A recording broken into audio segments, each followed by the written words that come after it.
T-Cell Pop, Season 7, Episode 8.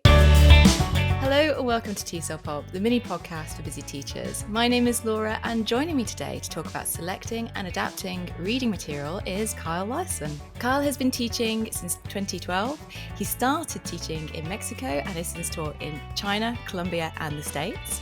He's taught all ages from kindergarten up to university level, and he has a bachelor's degree in Spanish language and English linguistics from Western Oregon and a master's in teaching from Northwest University. Currently, he's a high school ESL teacher and the founder of Air Language, the English language reading platform for secondary school students and beyond.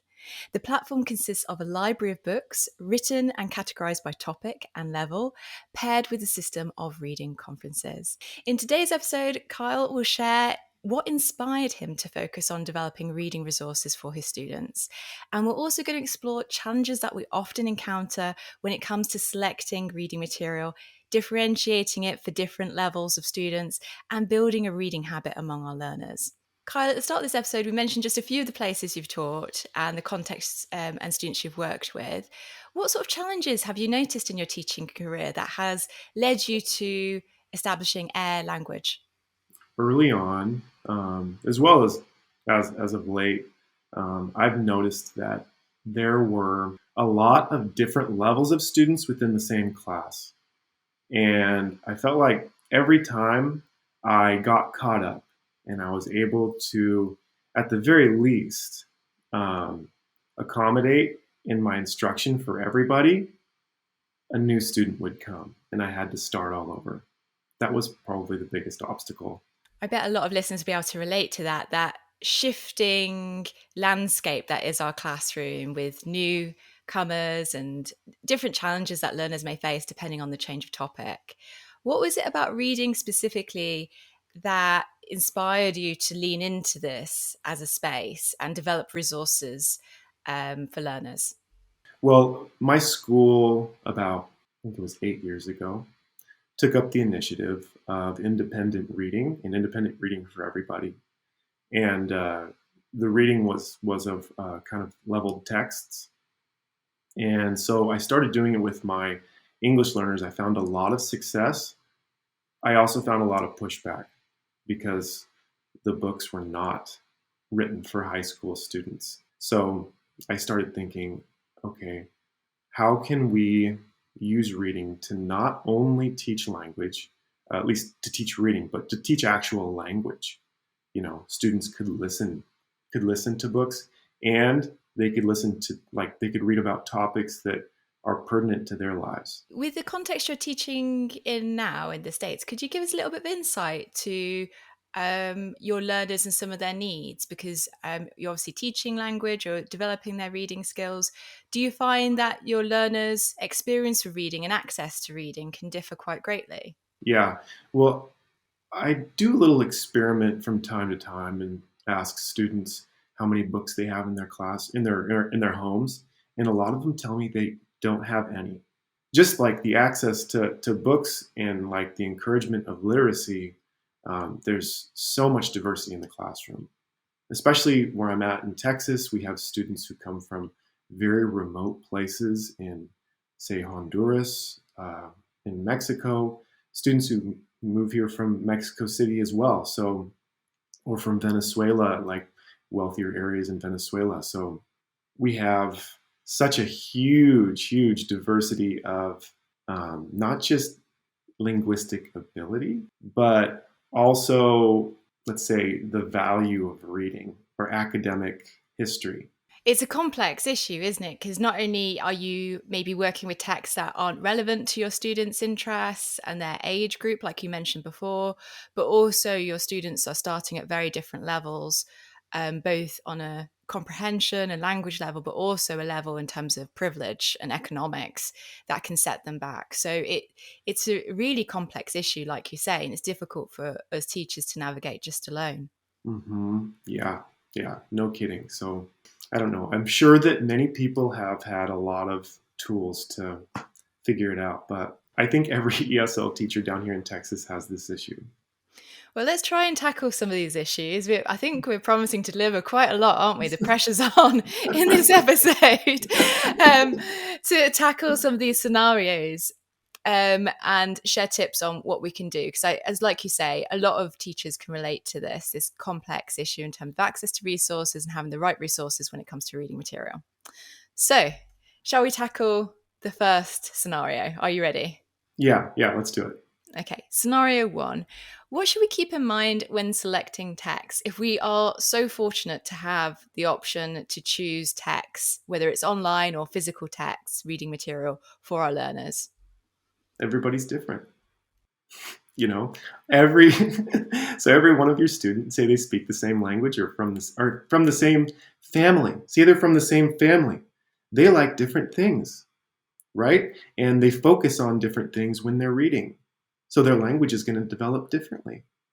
So I have kind of moved away from picking one text or even selecting texts. Maybe I'll suggest certain books for certain students because I know my students and I know what they like and what they don't like. But I think giving students choice, relinquishing control, is the best way. You don't get a whole lot of pushback when you say, okay, here are your books, here are your options. We have this time. Now it's time to read. I feel like we've tackled quite a significant challenge really easily with that tip you shared. Shall we move on to the second scenario? Of course. So let's talk about struggling students. So you mentioned earlier we have students in our class and it can vary, like a student's interaction with something can maybe dip or peak depending on the topic we're moving on to. What can we do when we find that a student is struggling with reading material? Yeah, I suppose the big question is why. And you can't answer that with a generalization. You've got to tackle each individual student individually. What one student is, it's about language, another student's about topic, another student's about time or energy.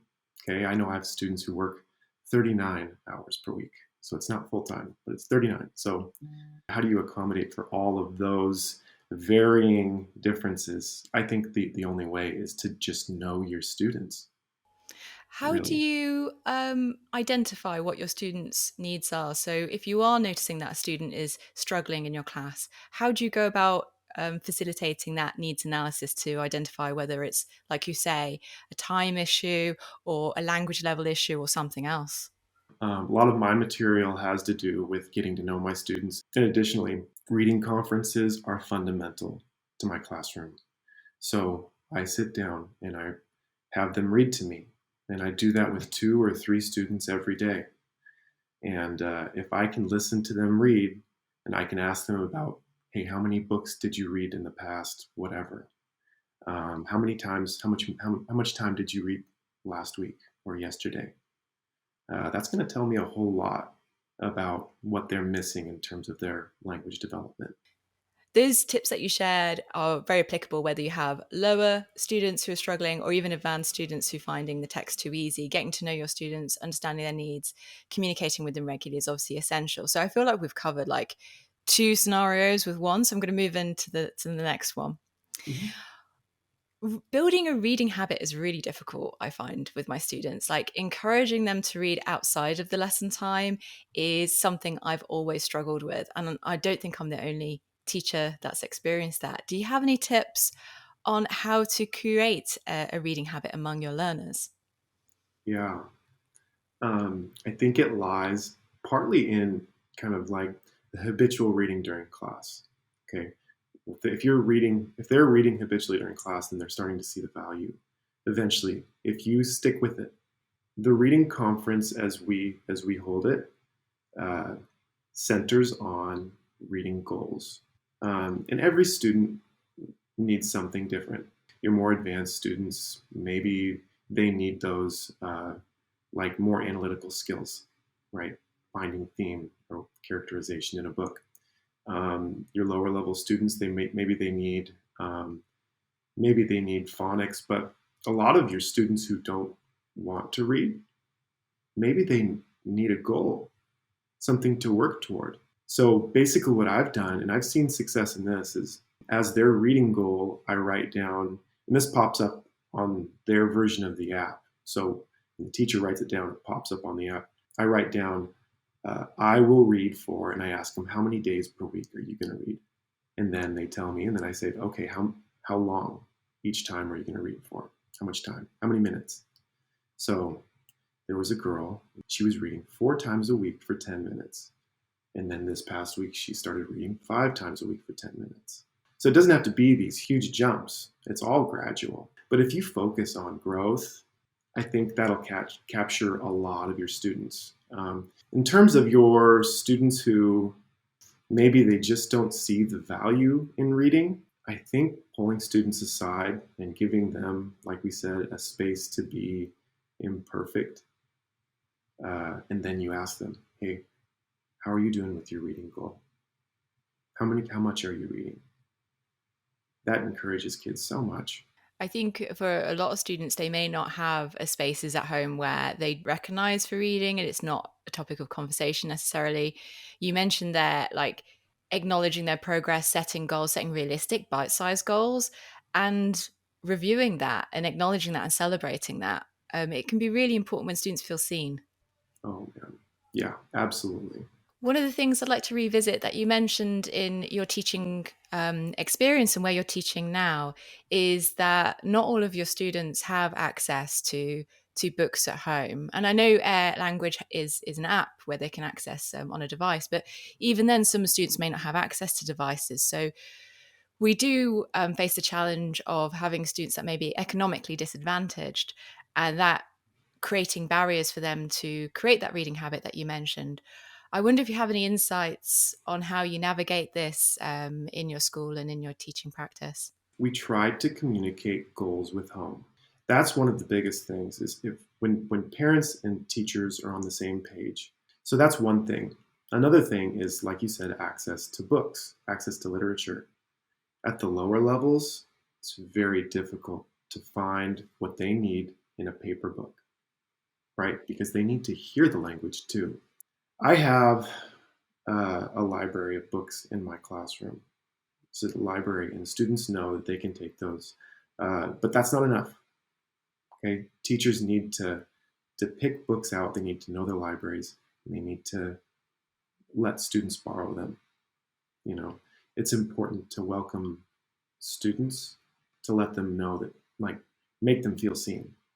You know, they feel seen, like, hey, this is what you need in your life, and you present them with a book.